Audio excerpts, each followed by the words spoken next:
Hi all, my name's David McCracken. I'm the manager from ULI. I'm the executive director in Australia, but I'm also the manager working with one of our directors, Mate Chow, on our Hines competition here. And we have from our ULI team, we have Diwa, Irene and Canal, who are all working with me to put this project together. We're very excited about it. It's the first running of our ULI Hines competition here in the Asia Pac region. We have been running it in the US for now 21 years and has matured into quite a significant program in the States. And I do encourage you to have a look. Our competition structure is slightly different, but it's worth looking at that as a reference point as you are becoming more aware of this competition opportunity here. Our team is across the region and the competition will be run across our Asia Pac region. So thank you very much for joining. Today is what we go through in our briefing here is a bit of an introduction to ULI. Some of you may be well aware of ULI. Some of you may not know much about the Urban Land Institute here in the Asia Pac region. And then we'll go through some competition, reinforce the key dates for you and and then give you an opportunity for some Q&A. ULI has got a mission, quite a philosophical mission, philanthropically sharing knowledge from experienced property industry leaders across the world that we believe we share knowledge to shape the future of built environment for impact in communities worldwide. It signals that we do operate across the globe. We are primarily growing out of the United States. We're very strong now in Asia Pac and also very strong in Europe. So 3 divisions, the Asia Pac, the Americas and Europe. Our mission commitments are to connect membership through a global network of interdisciplinary professionals. And having been a member myself for some 30 years, it is quite unique in that you bring together capital markets with people who put on community markets to architects to landscape architects, investors, developers, the whole spectrum of the property industry. We try to inspire best practice. Our focus is about learnings from our mistakes, learnings from our excellence, and sharing that through publication, through education programs, convening forums, information center sessions, and our summits and conferences, and documenting that for sharing across our membership.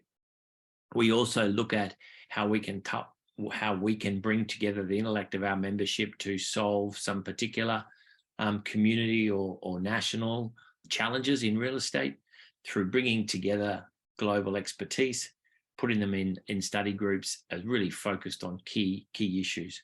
To do that, we focus on some priorities. Our priorities at the moment for ULI about decarbonisation, about the issue that we all are aware of across this region, as well as the word about housing affordability and housing accessibility and housing diversity in all our communities.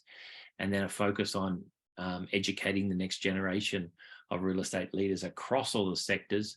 And that is where the Hines competition comes in as a new initiative here in Asia Pac. Our scale is about 45 to 50,000 members. It varies a little bit. It has varied a little bit around through the period of the pandemic. We have about 2,500 programs and events around the world each year. And a lot of our members volunteer hours to our programming, to our education, to sharing their experiences. So it really is a member-based organization that contributes for the sector and by the sector. We've done 700 advisory service panels. Those panels are where we bring together global leaders, maybe into a city in China, maybe in a regional area of Europe, and come together to tackle a particular topic. Ones that I've been involved with or I'm aware of that have been in the Asia Pac region recently was the heat blanket warming effect in Hong Kong through the high-rise density, which was an interesting one. Regeneration, the hutangs in Beijing. I worked on one in Wuhan, which was about developing their next node city. It's a city of 12 million people. So we're looking at all quite diverse from a very local focus for our advisory panels into quite big picture city building topics as well. And we've had over 50,000 students participate in Urban Plan, which is our interactive one-day exercise in dealing with block building. It's like an oversized Lego program where you build density and mixed use density and understand how it affects the diverse objectives of a development equation: residential, mixed use, retail, like zoning controls, height and density, adjacency, etc. And that is more exemplified now in this more senior focused Hines competition. I said we were quite diverse. You can see here we do have a lot of developers but a lot of finance professionals as well, architecture, urban planners and consultants, another 24% there. So a quarter of us are in the design delivery. And then the rest of our membership is really across the support services, the brokers, the attorneys, the engineers, and government agencies that help deliver projects. So we are very diverse in the focus, and that keeps us our conversations where we put a topic up, where our conversations are probably more interesting than some that I've been involved in, because you hear a particular topic from a range of perspectives. And where do we sit? We sit right across the Asia Pac region. And the red dots here where we have what we call our local councils. In America, where the ULI was built, we grow out of district councils, which are really city-based organizations, and they come together at a national forum. So it's not about the state-based, because our cities are where the networks are, and our national forums bring together those people across a country or region into a larger forum. However, what we do have to complement that is eight product councils in the Asia Pacific region. There are more in the Americas, but product councils are sector specific. So there might be one focused on retail, might be one on prop tech, might be one on office and commercial space. So those product councils are sector specific, again, bringing diversity of people to them.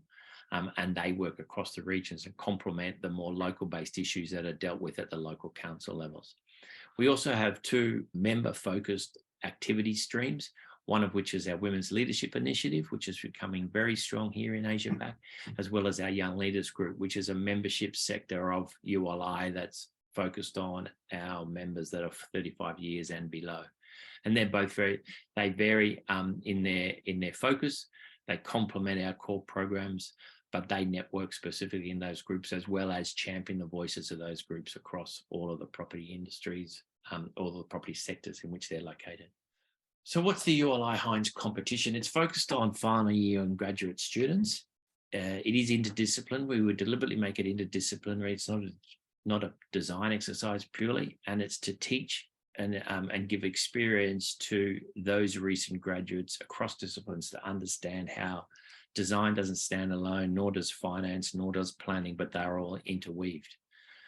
The outline of the competition is that we offer the teams the opportunity to come together as multidisciplinary groups. We give them a specific brief for a specific site, which will be nominated by the competition ourselves. It will be announced early in the new year. The reason we keep that a little bit tight is because we want you to focus just on the competition period, and it's not a big research-based experience. We know this takes up a bit of time and attention, so we want to keep it quite focused. Teams will be needed to register. They'll be from 3 to 5 students. They must have at least 2 different disciplines, and they'll have 3 weeks to devise a development program or development solution for a real site.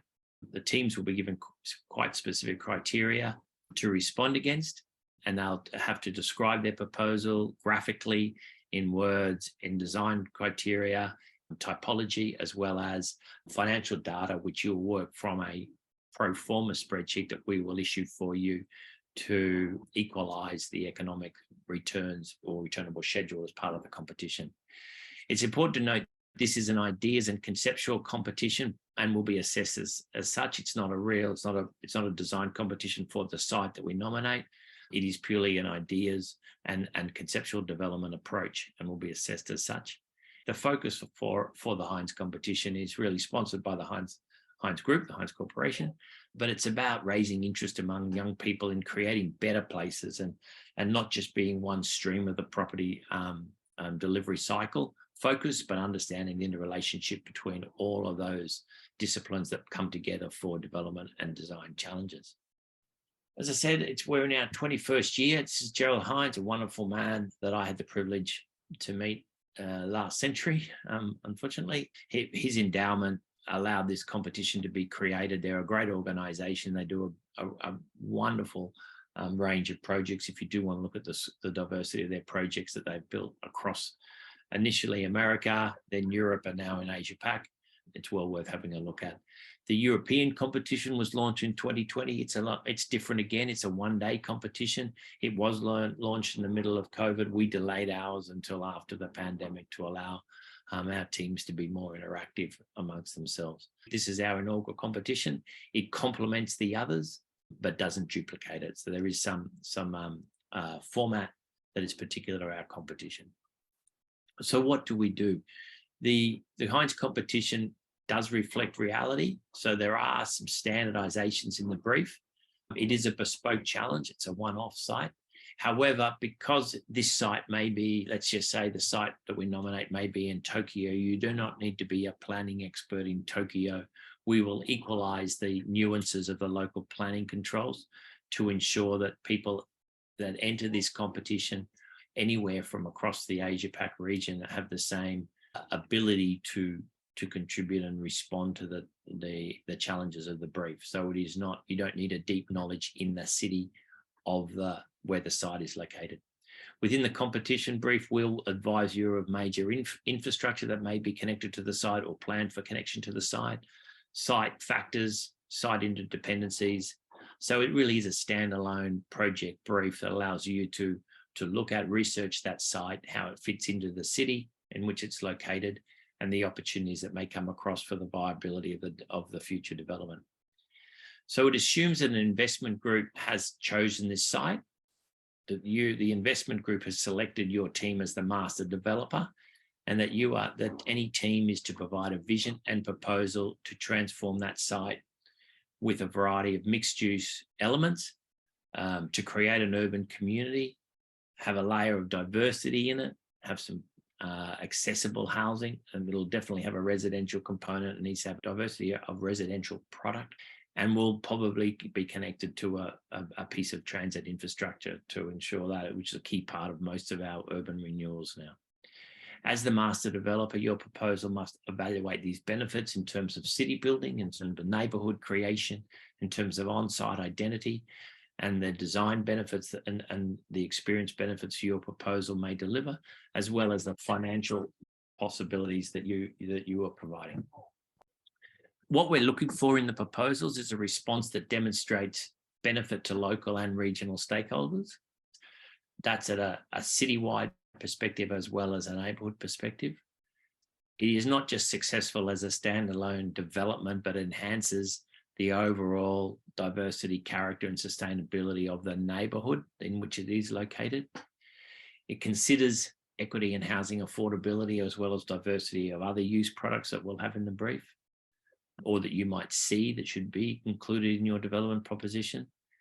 And we also want to convey a broader vision for an influence across the city. So, and the way that we assess those is that they make more of an impact on the cities in which they're in, or the area in which they're in, to really improve the broader urban character of that city or that place. So we're not looking just for a standalone iconic development, but something that also has its own identity, but adds to the place in which it's located. The submission requirements, the areas that we will have more detailed requirements set out in the brief is about planning context and analysis. Again, you don't have to be a planner. You don't have to be highly attuned to the specific nuances of that city, but you need to be aware about how the planning context and site analysis impacts how this proposal may work. You'll need to communicate that work in a site plan of land and building uses, street networks, public infrastructure, concepts for landscape and open space. These need to be strongly graphical. They need to convey your message. It's not it's an artistic competition. It's about the essence of the components in which you're trying to, and the story you're trying to convey. That communication has to be underpinned by a strong urban design character, the building typology, architectural orientation, public realm, etc., and connectivity to circulation networks, be they high-level transportation, car transport, public transport, etc., and pedestrian networks, access to and through and within the study area. You'll need to illustrate how that comes together in three-dimensional massing and scale, and how that works with the public space components and the experience and activities that may happen in those public space areas that you propose. Or, excuse my language, I'm speaking to you as though you are competitors, so I apologize if I'm a bit directed there if I've got university-linked people, but I'm speaking to this audience as though you're a competitor, so apologies for that. And then you'll need to respond in terms of to our pro forma template about a feasibility study. So that's what we are asking. We do recognise that this is a 3-week competition that is for final year students and graduate students, and we understand demands on time. It will be exhausting to some degree, but it will also respect that it's a 3-week exercise. So will not need to be a page upon page dissertation, but will be balanced, and we'll have limits on the requirement of the submissions.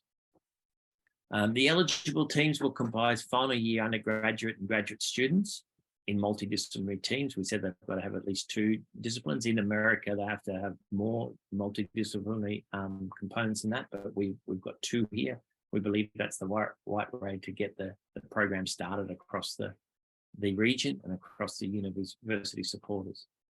The process is that teams will register by the 16th of December. So we're looking for teams to come together. There are forms online which require to be filled out, and they will need to be submitted as well as verified for the particulars of your entry. And we do that through your sponsoring university. So any entry has to be signed off by a responsible person from that university and endorse their application. We'll check those through, and obviously respecting the Christmas break, New Year break, we'll work through those and confirm acceptance of eligible teams up to and including the 20th of February.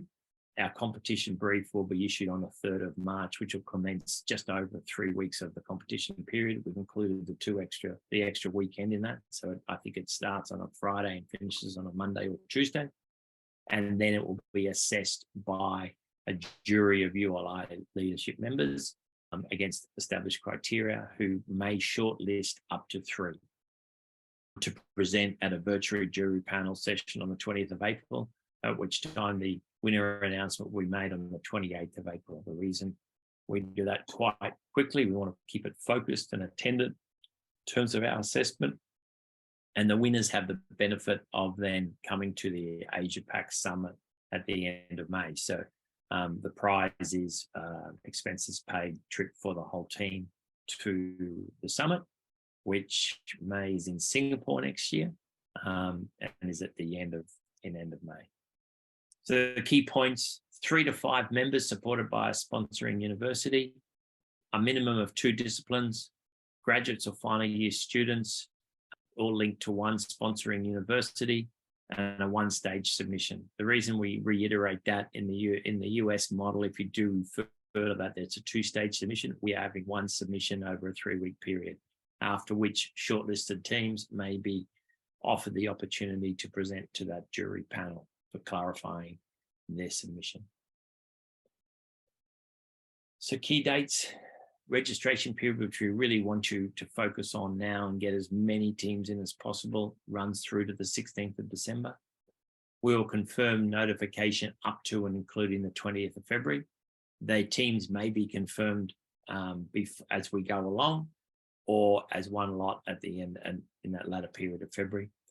We'll do an announcement of the site on the 27th of February, but the actual formal brief will be released on the 3rd of May, commencing the competition period from the 3rd through the 17th to 27th, sorry. You'll be notified if you're shortlisted, or if you're unfortunately not shortlisted, on the 13th of April, with a week to organise your presentation. We're not looking for a large amount of additional work. There may be some feedback from the jury that asks specific questions, but we're not looking for new work other than clarification at that presentation, or letting you present it on an online virtual forum, which will be slightly different format to the way it's submitted for the competition, and our announcement on the 28th of April. The winners, as I said, all shortlisted finalists will receive a one-year ULI student membership that participates you as a YLG member in your region. The winning team will enjoy fully paid trip for flight, accommodation, and full access to the ULI Asia Pac Summit in Singapore from the 30th of May next year. And at that summit, you'll have the opportunity to present your proposal. We'll rehash a little bit about the brief and the journey, and give you the winners the opportunity to present their proposal at that summit. So it's pretty exciting. We're exciting. Our leadership membership has been really proactive in terms of supporting us through this initiative, and are looking forward to working with the teams and getting more interest across the region. And we look forward to as many registrations as we can across the region. So that's it from me. I might stop sharing my screen. So any questions from my team? Perhaps have I missed anything at this stage? I have actually two questions, if I may. My name is Albert Han, and I'm a faculty advisor here at Korea Advanced Institute of Science and Technology for the team from South Korea participating in the upcoming ULI Hines competition. Right. Hi, Albert. Thanks for coming. Hi. It's very nice to meet you. So my question is twofold. One is regarding the assembly of the team. So we are coming from a department called Department of Civil and Environmental Engineering, under which we have multiple disciplines.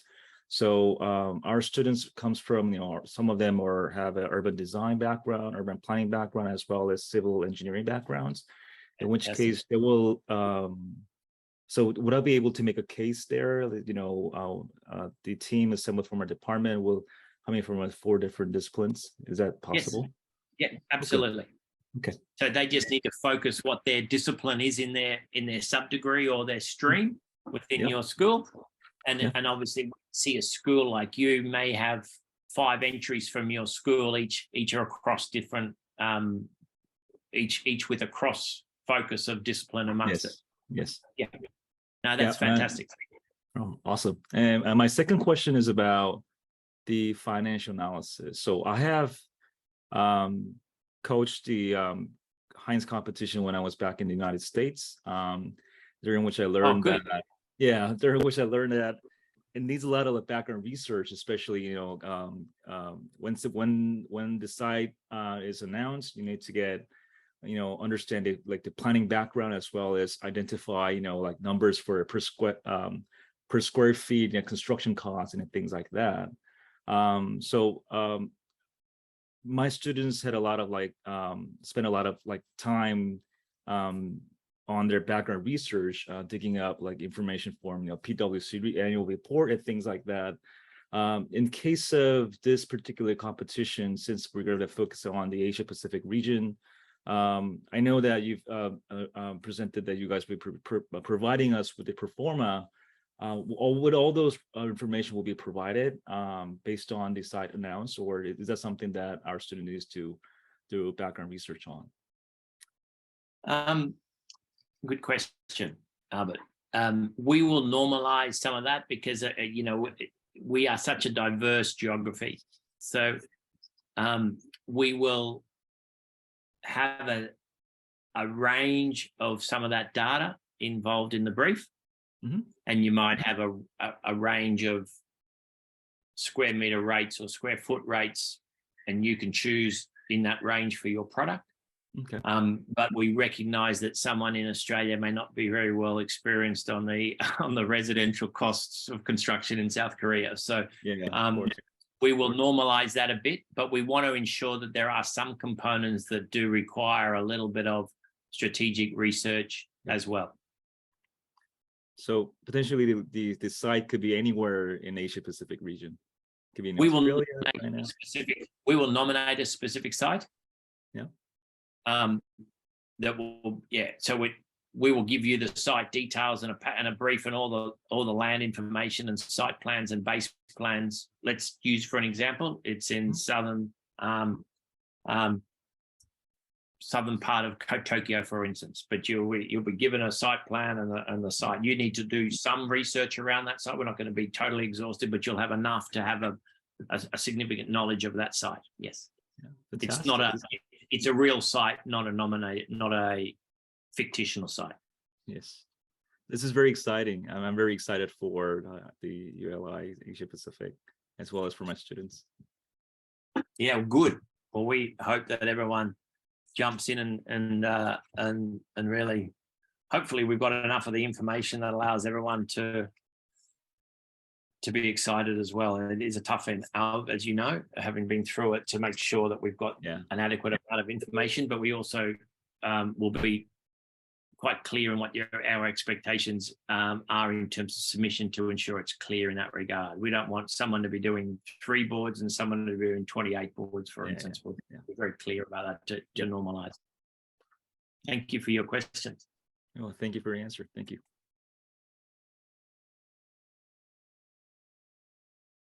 The team members are coming from the same university. I think the brief and the documents call up that it's from the same university or similar institution. The reason we've used that language is because not all of the educational bodies across the region are so-called universities. So there is some flexibility there.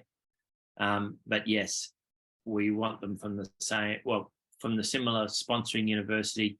If you're in a particular case that you've got 4 people and your university doesn't have a particular stream, we will, if you submit an inquiry about that, we'll look at it on merit. We do primarily want a sponsoring university, so we would want a majority of the team to be from that university. But if a particular university, for instance, doesn't have a planning stream and you need a planner in your team, then we would consider that, we'd look at that on merit.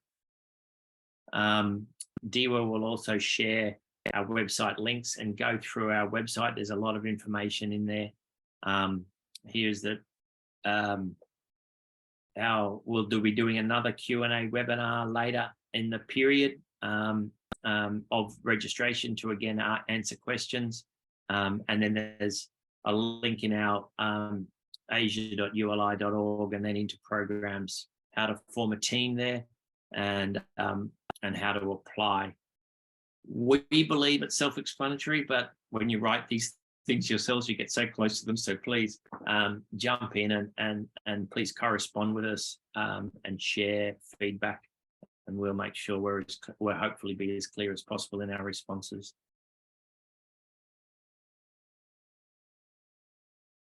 We'll put description about size and format and quantity. We won't provide the templates, but we will ask quite specific questions about what information you need to respond to. There will be a pro forma Excel or other base spreadsheet for your development proposal. That will be the only template, formal template. We will also thank you for your question. There'll also be, you need to keep your entry labeled with an entry number, not with your names, because we want them to be anonymous during the jury assessment period. So you'll be entry number 24, or an entry will be entry number 24, and Diwa and May and the team will manage the makeup of the team members. I'll take as a question. There is no cost. So other than your effort of your own time or team's own time and project cost, there is no cost of entry. This is to engender enthusiasm and work with the universities in helping have another program for their students to engage with.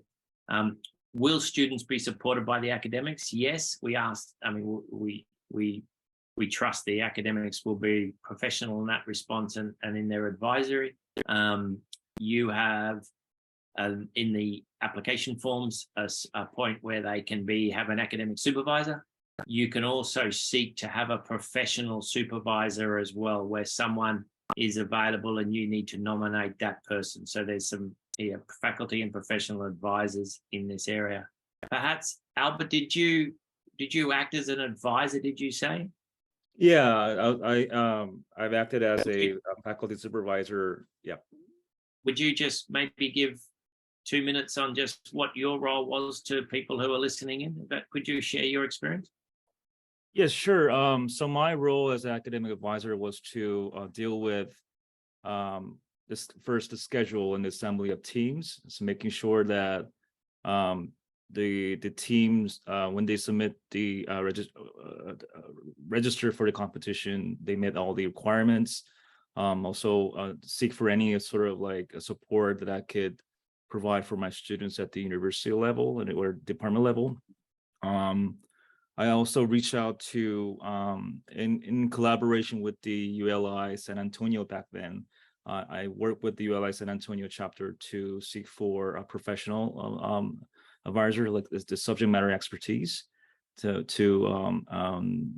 help students guide through the competition. So I think that was my primary role, but the rest of it was entirely up to our students. Hopefully that sums up my role as an academic advisor. Yeah, thanks for that.